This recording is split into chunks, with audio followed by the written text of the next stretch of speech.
How to get $60 Home Depot promo code. Let's get started. Launch your preferred browser. Here we go. At the top, you'll see the search box. Over there, type in Home Depot promo code and search for it. With that, different website links will appear.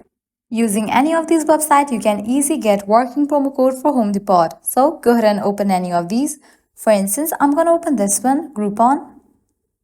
After you open it, you're gonna find amazing deals and offer. Just scroll and check 35% off, 10% off, 40% off, and many more. Head towards any of the offer that you wanna grab. Just go ahead and click on it. So here is the code. You can copy it, then click on shop now. You will be directed to the official website of Home Depot. Then you can log into your account, make your purchase, and proceed to checkout. While in the checkout page, you will find the section of promo code.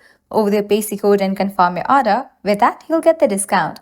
Well, this way you can easily get up to $60 Home Depot promo code. Also, make sure to check out other offers, as in this page, you're going to find amazing offers and deals for Home Depot. Likewise, make sure to check out these websites as well, because these websites will also provide you working promo code for Home Depot. Well, that's a wrap for this video. At the end, if you guys find this video helpful, smash that like button, share, and subscribe to our channel. Thanks for watching.